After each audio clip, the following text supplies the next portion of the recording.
janitor's mop clattered to the marble floor as he found her. A pregnant wife bleeding on the company's back steps, her designer dress torn, her wedding ring still catching the streetlight. Marcus had just thrown her out to marry his mistress, she whispered through tears, unaware that the poor janitor, extending his calloused hand, was about to give her shelter in his one-room basement apartment. The fluorescent lights hummed above them as she gripped her swollen belly, never suspecting that this dying pregnant wife was actually a trillionaire who owned the very company where her husband was about to sign his $8.4 billion deal. 6 months later, the company Gala sparkled with champagne and ambition, and when his mother poured wine on her, on the mysterious new CEO everyone had been whispering about, the room fell silent. What she did in that moment didn't just shock him. It left him destitute and bankrupt, stripped of everything he'd schemed to gain, while the janitor who'd saved her life stood beside her in a tailored suit, holding her healthy baby, revealing a connection no one saw coming. Could a single act of kindness rewrite two destinies? Would the man who abandoned his pregnant wife recognize her face before she destroyed his future? The fluorescent lights in the service corridor flickered at 11:04 p.m., casting shadows that made the blood look black instead of red. James Morrison had been mopping the executive floor of Quantum Industries for 7 years, his routine so ingrained he could navigate the building blindfolded. But tonight something pulled him toward the back exit earlier than usual. His mop bucket rattled as he pushed through the heavy steel door, and that's when he saw her. A woman collapsed against the concrete steps, her body curled protectively around her swollen belly, her breath coming in shallow gasps that formed small clouds in the October air. "Ma'am?" James dropped his mop with a clatter that echoed through the empty loading dock. His knees cracked as he knelt beside her, his weathered hands hovering uncertainly over her shoulder. She wore a dress that probably cost more than his monthly rent, the fabric torn at the shoulder, revealing a purple bruise blooming across her collarbone. Her wedding ring, a massive diamond that caught the security light, seemed to mock the desperation in her half-closed eyes. "Please," she whispered, her voice cracking. "He threw me out. My husband, he said I was worthless, said his mistress was already moved into our house. The baby's coming too early, I can feel it. Something's wrong, but I have nowhere." Her words dissolved into a sob that shook her entire frame. James had been trained by his mother, God rest her soul, that you helped people first and asked questions later, but his mind raced with practical concerns. The nearest hospital was 15 minutes by car, and he didn't own a car. His apartment was 3 blocks away, and it wasn't much, but it had walls and a roof and a bed. He could call Mrs. Patterson, the midwife from his church who delivered half the babies in the neighborhood. "Can you stand?" He slipped his arm under her shoulders, surprised by how light she felt despite her pregnancy. She couldn't be more than 5 months along, he thought, but her face was flushed with fever, her skin burning through the expensive fabric of her dress. She tried to rise and immediately crumpled, a gasp of pain escaping her lips. James didn't think. He simply scooped her into his arms the way he'd once carried his sister when she'd broken her ankle. Years ago when they were both young and the world seemed simpler. The woman's head lolled against his chest and he felt her tears soaking through his gray janitor's uniform. "I've got you," he said quietly, kicking his mop bucket aside and heading toward the street. "I've got you, and I'm not letting go." The walk to his apartment building felt endless, though it couldn't have been more than 8 minutes. The woman drifted in and out of consciousness, mumbling fragments that painted a devastating picture. Her husband worked at Quantum Industries. She said his name was David Reynolds, and James vaguely recognized it from the executive directory he sometimes glimpsed while cleaning offices. Reynolds was one of the senior vice presidents, the kind of man who walked past janitors without seeing them, who left coffee cups on desks for the cleaning staff to handle, who talked loudly on his phone about deals worth millions. "He's signing an $8.4 billion deal next quarter," the woman whispered as James carried her up the 3 flights of stairs to his apartment, her voice distant and dreamy with fever. "Spent 3 years on it. He kept saying once it closed, we'd be set forever. But then I got pregnant, and suddenly I wasn't part of the we anymore. His mistress, Amanda from accounting, she's 24. I'm 36. He said I'd gotten old." James felt anger burning in his chest, but he kept his voice gentle. You're not old. You're going to be fine. Your baby's going to be fine. His apartment was exactly what he'd feared she'd see. A studio with peeling wallpaper, exposed pipes running across the ceiling, a hot plate instead of a stove, and a mattress on a frame he'd built himself from wooden pallets. The bathroom was barely big enough to turn around in, and the single window looked out onto a brick wall. But it was clean, because James kept everything clean, and it was warm, because he'd learned to coax heat from the ancient radiator. He laid her on his bed, the only bed, and covered her with his grandmother's quilt, the one possession he'd kept from his childhood. Her eyes fluttered open, focusing on him with sudden clarity that seemed to cut through the fever. Why are you helping me? She asked. You don't even know my name. James pulled the chair from his tiny table and sat beside the bed, already pulling out his phone to call Mrs. Patterson. My mama used to say that kindness doesn't need a reason, it just needs a moment. This is your moment, and mine.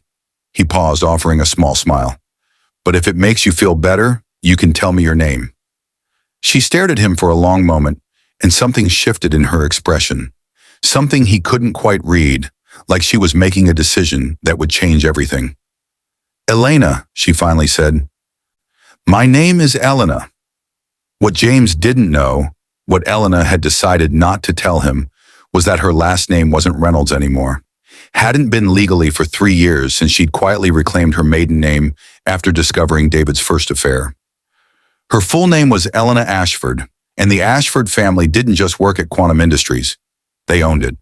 Every floor James mopped, every office he cleaned, every executive who ignored him, they all ultimately answered to the woman now lying fevered in his bed, clutching her belly while her baby fought to survive.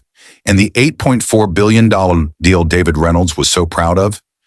It required final approval from the majority shareholder, whose signature nobody had ever seen because she preferred to remain anonymous, conducting business through lawyers and proxies, living quietly in a marriage she'd thought was real until it shattered. That majority shareholder was currently soaking James Morrison's pillow with tears, holding the hand of a janitor who'd shown her more genuine care in 10 minutes than her husband had shown her in 10 years. Mrs. Patterson arrived within 20 minutes, her medical bag clutched in wrinkled hands that had guided hundreds of babies into the world. But her face was grave as she examined Elena under the dim light of James's apartment. The fever was dangerously high, the baby's position was wrong, and there were signs of preeclampsia that could kill both mother and child if left untreated. She pulled James aside while Elena drifted in fevered sleep, her voice dropping to a whisper that carried the weight of bad news. She needs a hospital, James. This is beyond what I can do here. Mrs. Patterson's eyes were sympathetic but firm. Her blood pressure is through the roof, and that baby is in distress. Without proper care, we could lose them both by morning. James felt his stomach drop. But Elena's earlier words echoed in his mind. She had nowhere to go, no one to help her, and her husband had already thrown her away like garbage. What if the hospital asks questions? What if they contact her husband? Then they contact him, Mrs. Patterson said quietly. But that's better than planning a funeral. James made the call, rode with Elena in the ambulance, and sat in the emergency room waiting area for 6 hours, while doctors stabilized her and fought to keep her pregnancy viable. But something unexpected happened when the hospital tried to process her insurance. The system flagged her name, not as Reynolds, but as Ashford, and a private physician arrived within the hour, followed by a lawyer in a suit that probably cost more than James's entire year of rent. The lawyer took one look at James in his janitor's uniform and tried to dismiss him, tried to have him removed from the waiting room, but Elena, barely conscious and hooked to IVs, had grabbed the lawyer's wrist with surprising strength. He stays, she'd whispered. He's the only one who stays.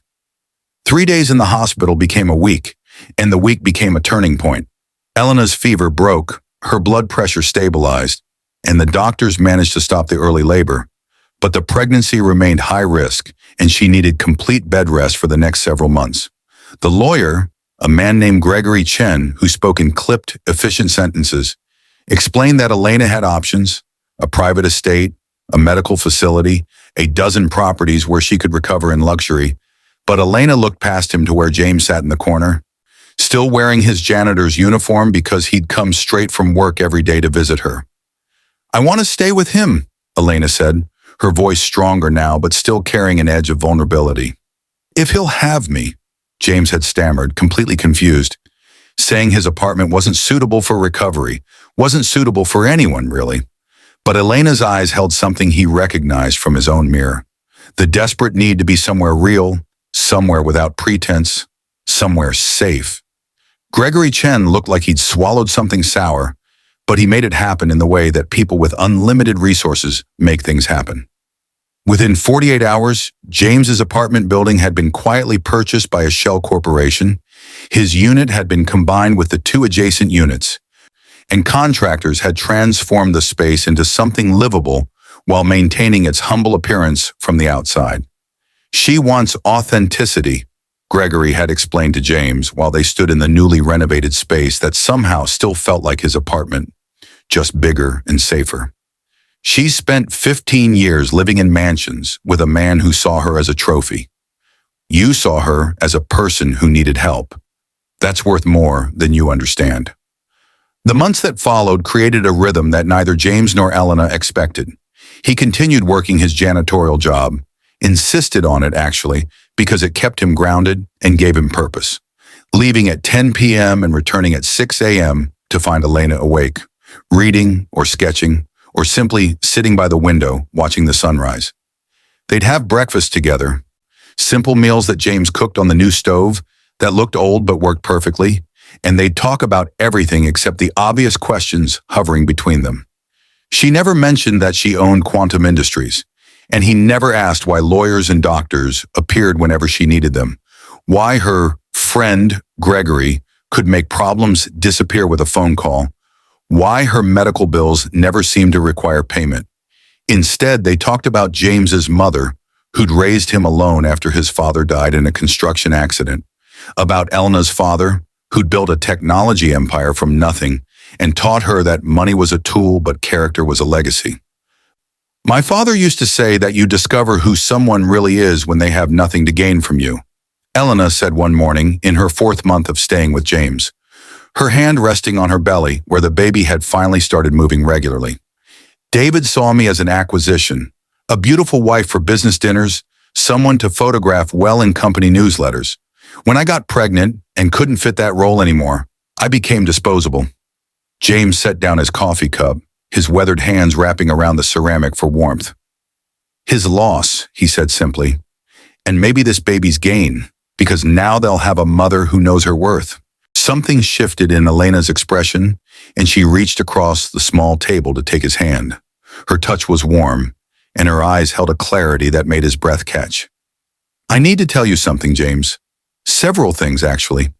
About who I am and what I'm planning. Because you deserve to know, and because..." She paused and he saw vulnerability flash across her face. "Because you've become important to me, and I don't want secrets between us." That afternoon, while autumn rain drummed against the windows, Elena told him everything. About the Ashford fortune, about her majority stake in Quantum Industries, about the $8.4 billion deal David Reynolds was desperate to close. A deal that would make him wealthy beyond imagination and secure his reputation as a business genius. She told him about the final approval signature that only she could provide. The signature David didn't know he needed from his ex-wife because he'd never bothered to learn about her family legacy, too focused on his own ambitions to see the empire she'd inherited. "I've been watching him through my proxies," Elena said, her voice steady now, no longer the fevered whisper of that first night. "He's telling people I disappeared, that I was unstable, that the baby probably wasn't even his. He's planning to marry Amanda next month, a big ceremony at the country club. His mother is bragging to everyone about her upgraded daughter-in-law." James absorbed this information, his mind working through implications. "You're going to stop the deal." "I'm going to do more than that," Elena said. And now her voice carried steel beneath the softness. "I'm going to let him get so close he can taste success, and then I'm going to show him exactly what he threw away. But not yet. Not until after the baby's born. Not until I'm strong enough to face him without breaking." The baby, a girl they'd learned from the ultrasound, arrived on a snowy February morning, delivered by the same private physician who'd appeared at the hospital months earlier. James had held Elena's hand through 12 hours of labor, had witnessed the moment new life entered the world, and had felt something in his chest crack open when Elena looked up at him with exhausted joy and said, "She needs a name. Will you help me choose one?" They named her Hope because that's what she represented, the possibility of something better growing from the wreckage of something broken. And when Elena asked James to be Hope's godfather, he'd said yes through tears he didn't try to hide. This gruff janitor who'd learned that protecting people you cared about was the highest calling available to any human. What James didn't know yet, what Elena would reveal only later, was that during her recovery months, she'd been making other plans too. Plans that involved him. Plans that would transform both their lives in ways neither had imagined that desperate night when blood-stained concrete and a janitor's kindness rewrote destiny. The company gala was scheduled for April, Gregory Chen informed them one morning while Hope slept in her bassinet. David Reynolds would be there, celebrating his impending deal. His mother would be there, displaying her diamonds and disdain, and the mysterious CEO, the majority shareholder who'd remained anonymous for years, would finally be revealed to the company at large. Elena looked at James across the breakfast table they now shared every morning, and she asked him a question that would change everything. "Will you come with me? Will you stand beside me when I face them? Because I can't do this alone, and I don't want to." James Morrison, who'd spent 7 years mopping floors and being invisible, looked at the woman who'd come to mean everything to him, at the baby girl sleeping peacefully nearby, and he gave the only answer his heart would allow. "I'll stand with you. Wherever you need me, I'll be there." Neither of them could have predicted what that promise would cost, or what it would reveal, or how completely it would destroy the man who'd thrown away something irreplaceable in pursuit of something hollow. The Quantum Industries' annual gala transformed the Grand Belmore Hotel ballroom into a cathedral of wealth and ambition. Crystal chandeliers refracting light across marble floors so polished they reflected the designer gowns and tailored tuxedos like mirrors. David Reynolds stood near the bar, his hand resting possessively on Amanda's lower back, her youth and beauty drawing envious glances from colleagues who'd watched his rapid rise through the company ranks.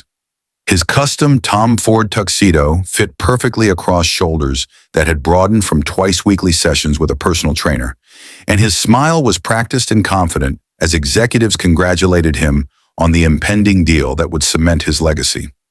$8.4 billion, he repeated to anyone who'd listen, his voice carrying across the champagne-fueled conversations. Largest acquisition in company history. The board wanted someone visionary, someone who could see opportunities others missed. That's why they chose me to lead it.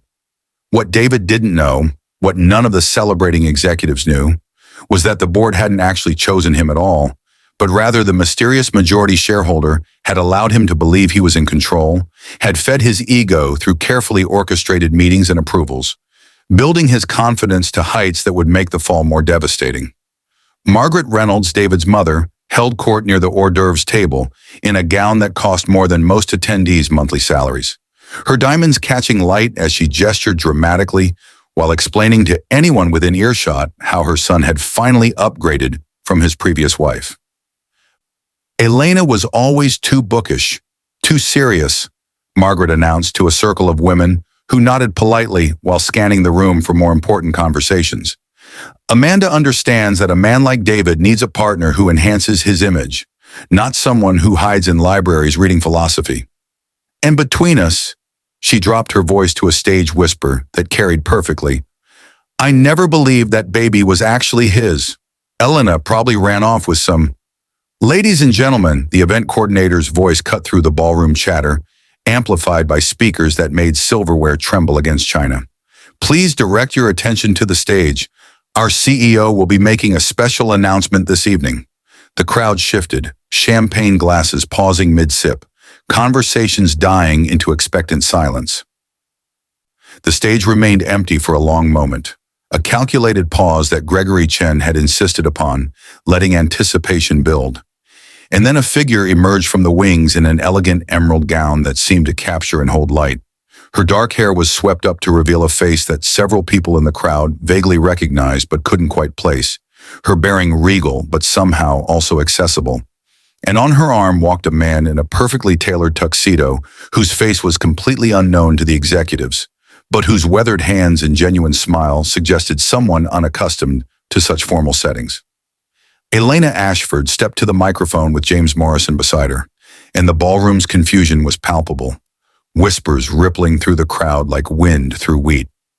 Near the bar, David Reynolds' champagne glass froze halfway to his lips, his brain struggling to process what his eyes were seeing, because that woman on stage looked impossibly like Elena. But that couldn't be right. Elena had disappeared months ago. Elena was probably dead or destitute, or exactly where she deserved to be for failing to appreciate everything he'd given her. "Good evening." Elena's voice was steady and clear, amplified across the ballroom with an authority that silenced even the most persistent whispers. "For those who don't know me, my name is Elena Ashford. I am the majority shareholder of Quantum Industries, a position I inherited from my father, Thomas Ashford, who founded this company 40 years ago with the belief that technology should serve humanity, not exploit it." The ballroom erupted in confused murmurs, executives pulling out phones to verify information, but Margaret Reynolds' reaction cut through the noise like a knife. She pushed through the crowd toward the stage, her face flushed with champagne and indignation, her voice shrill with disbelief. "This is absurd!" Margaret's diamonds swung wildly as she gestured. "You're claiming to be David's pathetic ex-wife? The one who abandoned her marriage? You have no right to be here. No right to interrupt this celebration with your delusions of—" She reached the stage faster than security could intercept, grabbed a glass of red wine from a passing server's tray, and in a moment of pure theatrical rage, threw the entire contents directly into Elena's face.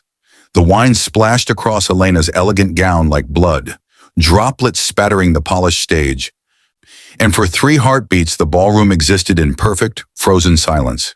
The kind of silence that precedes earthquakes or revelations or the complete destruction of carefully constructed lies. Elena didn't flinch, didn't gasp, didn't move to wipe the wine from her face. She simply stood there, letting the crimson liquid drip from her chin onto her dress. And then she smiled, not with anger or vindication, but with something far more terrifying: complete, calm control. James stepped forward with a handkerchief, gently dabbing the wine from her face, his presence beside her a statement that needed no words. "Thank you, Margaret," Elena said quietly, her voice still carrying through the microphone. That was illuminating. She turned her attention back to the stunned crowd, and now her voice carried steel beneath velvet. "6 months ago, I collapsed outside this very building, pregnant and bleeding, after my husband," she gestured toward David, who'd gone pale as paper, "threw me out of our home to make room for his mistress. I was dying. My baby was dying. And the person who saved us wasn't any of the executives in this room, wasn't any of the colleagues who'd worked alongside me and David for years. It was James Morrison, the janitor who cleaned your offices." James's hand found Elena's, their fingers interlacing naturally, and several sharp-eyed attendees noticed the matching wedding bands that caught the chandelier light. The revelation rippled through the crowd like a shockwave, but Elena wasn't finished. "James gave me shelter when I had nothing, asked for nothing in return, and showed me what genuine character looks like. He became my husband 3 weeks ago, and the father my daughter desperately needed." Elena's eyes found David in the crowd, and her voice dropped to something more intimate, more devastating. "Which brings us to the $8.4 billion deal you've been celebrating, David. The deal that requires my signature, the majority shareholder's approval, to close." David's face transformed from pale confusion to bright red understanding, his mouth opening and closing soundlessly as the implications crashed over him. Amanda had released his arm and stepped away, her survival instincts recognizing a sinking ship. Margaret stood frozen at the base of the stage, wine glass still clutched in her hand, her social power evaporating in real time. "I've reviewed your proposal extensively," Elena continued, her voice carrying to every corner of the silent ballroom. "The deal itself is actually quite sound.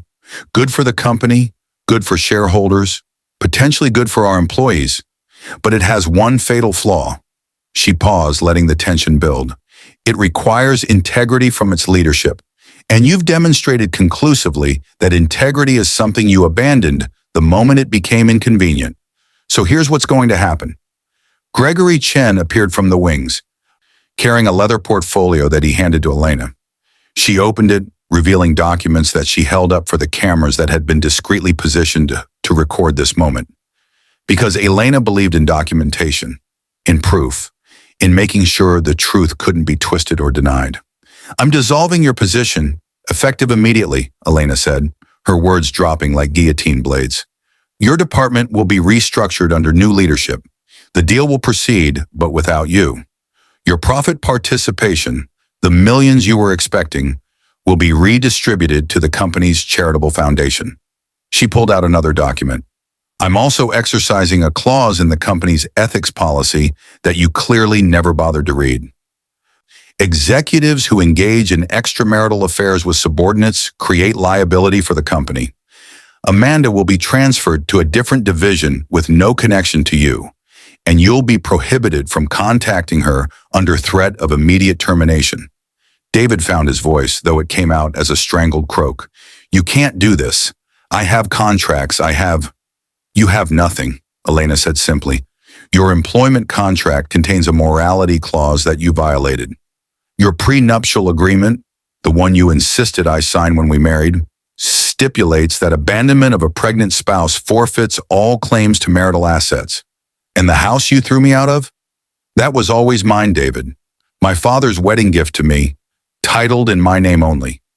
You've been living in my property, sleeping with your mistress in my bed, and somehow believing you were the one with power?" The crowd had pressed closer now, phones out and recording, because this was the kind of corporate drama that would dominate industry news for months. Gregory Chen stepped forward with additional documents, his efficient voice cutting through the shocked murmurs. "Mr. Reynolds will also find that several professional certifications he claimed on his resume were falsified, which constitutes fraud. We forwarded this information to the relevant licensing boards. Additionally, 3 former colleagues have come forward with complaints about hostile work environment behaviors that were previously overlooked due to his performance. Those complaints are now being formally investigated." David's carefully constructed world was collapsing in real time, each revelation stripping away another layer of the success story he'd sold to everyone, including himself. Margaret rushed forward, grabbing her son's arm, her voice shrill with desperate defiance. "You can't destroy him over one mistake. He's brilliant. He's accomplished. He's bankrupt," Elena said quietly. "Financially, professionally, and morally. And you, Margaret, just assaulted the majority shareholder in front of 200 witnesses and multiple cameras. I could press charges, but honestly, watching you realize that the pathetic ex-wife you spent months mocking actually controls everything your son aspired to, that's punishment enough." Elena turned back to the crowd, her hands still clasped in James's, and her voice softened slightly. "This company was built on the principle that innovation serves humanity. That means treating people, all people, with dignity and respect. The janitor mopping your floors has as much inherent worth as any executive in this room. Maybe more, because he knows how to see another human being in crisis and respond with compassion instead of calculation." She nodded to Gregory, who pressed a button on his tablet.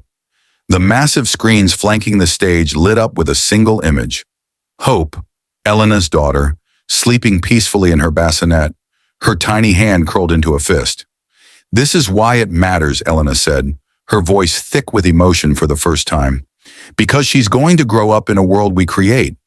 And I want her to learn that power without character is tyranny, that success without integrity is hollow, and that the people we dismiss in our arrogance often hold the keys to everything we claim to value."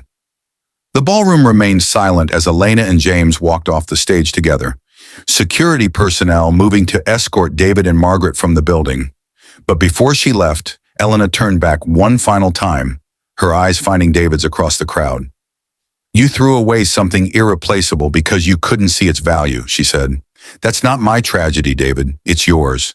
And you'll spend the rest of your life knowing that the janitor you walked past without seeing became the husband I chose, the father my daughter needed, and the man who showed me what real wealth actually looks like." The doors closed behind them, leaving chaos and shocked whispers in their wake. But Elena felt only peace, the kind that comes from standing in truth after months of strategic silence. James squeezed her hand, and she squeezed back, both of them ready to leave this world of champagne and pretense behind and return to the life they'd built together. The life where authenticity mattered more than appearances and where love was measured by actions instead of acquisitions. 3 months after the gala, James Morrison sat in an office that still felt surreal. Mahogany desk, floor-to-ceiling windows overlooking the city, his name engraved on a plaque that read, James Morrison, Director of Human Dignity Initiatives. Elena had created the position specifically for him, arguing that someone who understood what it meant to be invisible in a corporate environment was exactly the person who should ensure no employee ever felt that way again.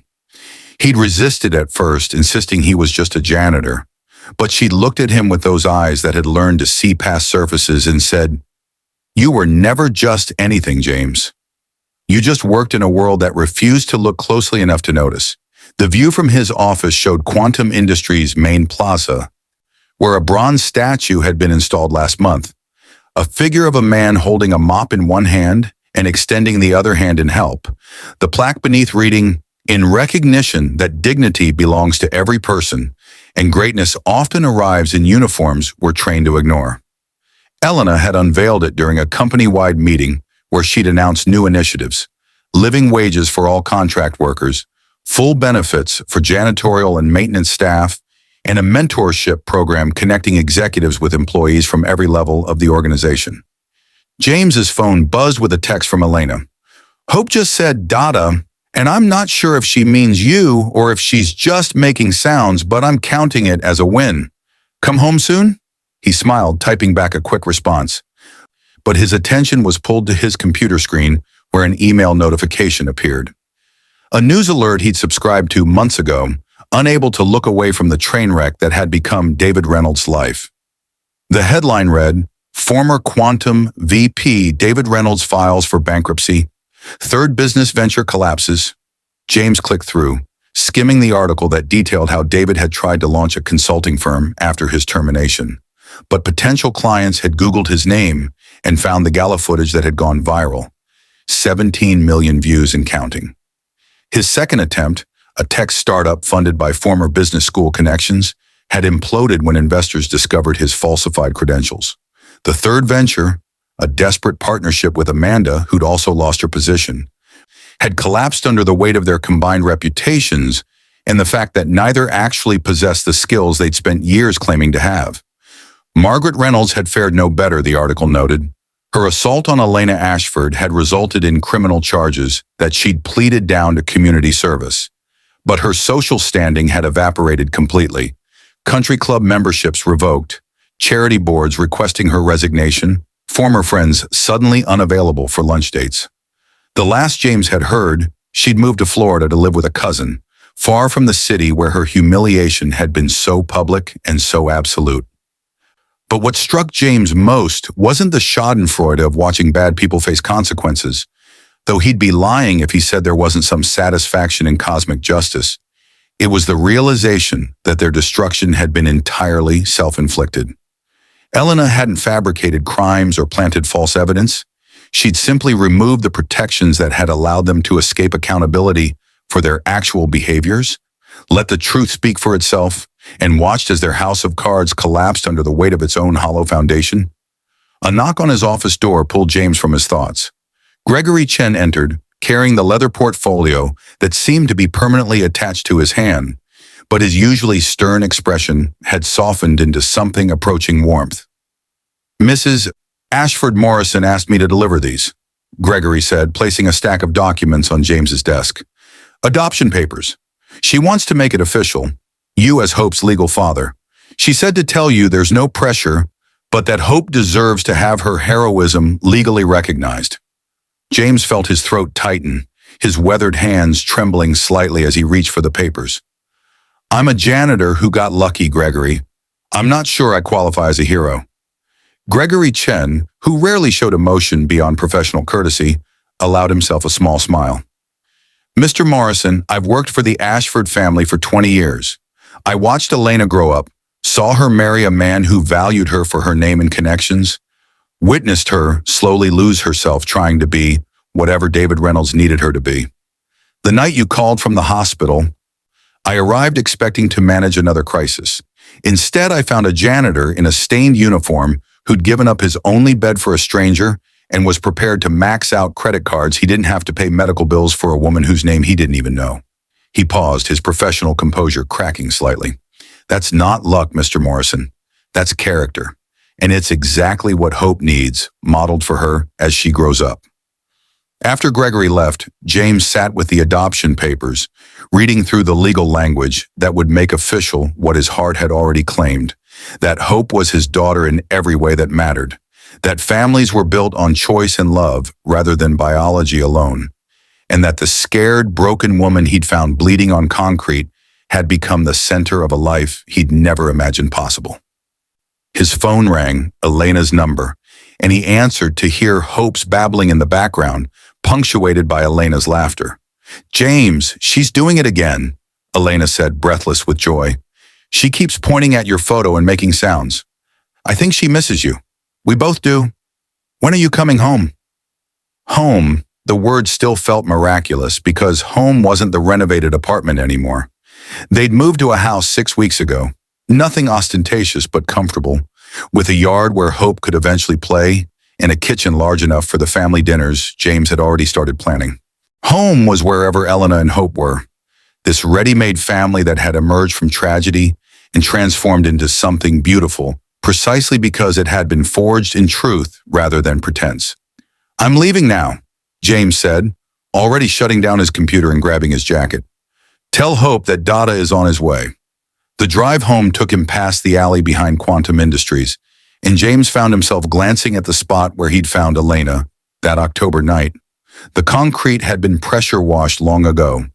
No trace remaining of the blood that had marked the moment both their lives had pivoted towards something better. He thought about David Reynolds, probably sitting in some cheap apartment, drowning in debt and regret, unable to comprehend how completely he'd miscalculated. David had believed that value came from titles and bank accounts and the ability to control others, never understanding that real wealth was measured in relationships that survived crisis, in children who reached for you with unconditional trust, in partners who chose you not for what you could provide, but for who you were when everything else was stripped away.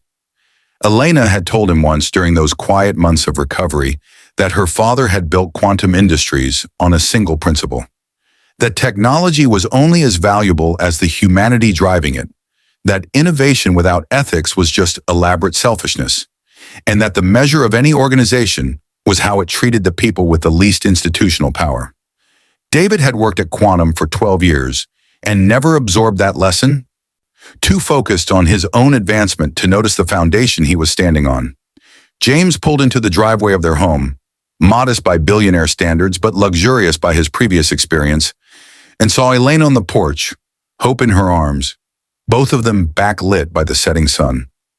Hope's face split into a gummy smile when she saw him, her arms reaching out with the absolute certainty that he would catch her, would always catch her, would never let her fall. "Dada," Hope said clearly, the word unmistakable this time, and James felt something in his chest crack open the way it had the night she was born, the recognition that life could ambush you with grace when you least expected it. That kindness paid forward in desperate moments could compound into joy you never saw coming. Elena kissed him as he climbed the porch steps, Hope between them creating a bridge of tiny hands and infectious giggles. "How was work?" Elena asked, and James recognized the question for what it was. Not small talk, but genuine interest, because they'd built a relationship where both partners mattered equally, where neither was diminished for the other to shine. "Productive," James said. "Gregory brought the adoption papers. I'd like to sign them tonight, if that's okay." Elena's eyes filled with tears, the good kind, and she nodded. "More than okay. Perfect." She paused, studying his face with the attention she'd learned during those months of recovery. "Did you see the news about David?" James nodded slowly. "Third bankruptcy. I should probably feel worse about it than I do." "You feel exactly what you should feel," Elena said gently.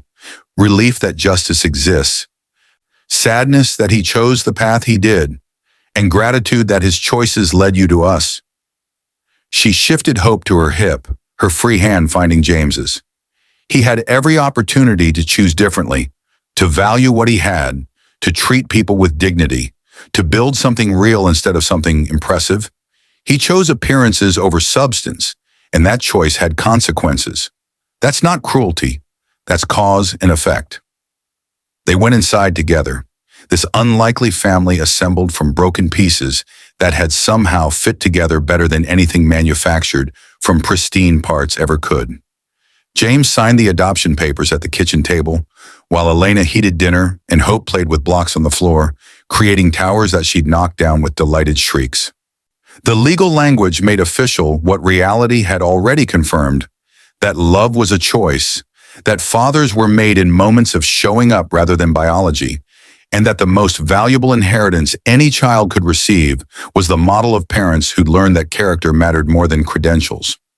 Later, after Hope had been put to bed and the house had settled into comfortable quiet, James and Elena sat on their back porch watching stars emerge in the darkening sky. Elena's head rested on his shoulder, and her voice was soft when she spoke. "Do you ever regret it? The simplicity of before? You had a quiet life, uncomplicated, and then I crashed into it with all this drama and baggage and—" James cut her off with a kiss, then pulled back to look at her directly. "Elena, before you, I had a simple life. But simple isn't the same as full. I had routines, I had survival, I had a good heart that didn't have anyone specific to love. You gave me purpose beyond just existing. You gave me a family. You gave me the chance to be someone's hero, and in doing that, you made me more fully myself than I'd ever been." He paused, choosing his words carefully. "David's biggest mistake wasn't throwing you out. It was never learning to see you, really see you, in the first place. I get to see you every day. That's not a complication. That's a gift." Elena wiped tears from her cheeks, smiling through them. "My father used to say that the measure of a person's wealth was how many people would stand beside them if everything else was taken away. David learned that lesson the hard way. When everything was stripped from him, he found himself completely alone. But you, James, you had nothing that night you found me, and you gave it anyway. That's the kind of wealth that compounds. That's the inheritance I want Hope to receive." They sat in comfortable silence, two people who'd found each other in desperation and built something lasting from the wreckage, proving that sometimes the best love stories don't start with fireworks and grand gestures. They start with a janitor dropping his mop and a dying woman whispering please. And from that moment of pure humanity, everything else follows. Not despite the difficulty, but because of it, because anything worth having is worth fighting for. And the greatest fights are the ones where you stand beside someone and say, "I'm here and I'm not leaving, no matter what comes." Inside the house, Hope stirred in her crib, and both parents moved instinctively toward her room, their steps synchronized by months of shared parenting. They stood together in the doorway, watching their daughter sleep with the abandon that only children possess, the certainty that someone would catch them if they fell. "She's going to grow up knowing her worth," Elena whispered, "not because of money or status, but because she'll see how her father treats people, all people, with dignity. She'll see that real strength is choosing kindness when cruelty would be easier, that real courage is helping strangers who can't repay you, and that real love means seeing someone's soul instead of their circumstances." James wrapped his arm around Elena's waist, and they stood there together, this family built from catastrophe and compassion, proving that the universe occasionally orchestrates perfect justice, not through vengeance or violence, but through the simple mathematics of character, where what you give away returns multiplied, and what you hoard eventually crumbles into dust. Somewhere across the city, David Reynolds sat in his studio apartment, alone with his regrets and his bankruptcy papers, finally understanding that he traded something irreplaceable for something worthless, and that no amount of success could fill the void left by squandered love. But here, in this modest house where a former janitor read adoption papers and a trillionaire heated baby bottles, and a child slept soundly, knowing she was cherished, the story had found its proper ending, not with revenge or destruction, but with the quiet triumph of people who'd learned that the greatest wealth is measured in moments like these, when you're surrounded by people who choose you not for what you can provide, but for who you are when everything else falls away.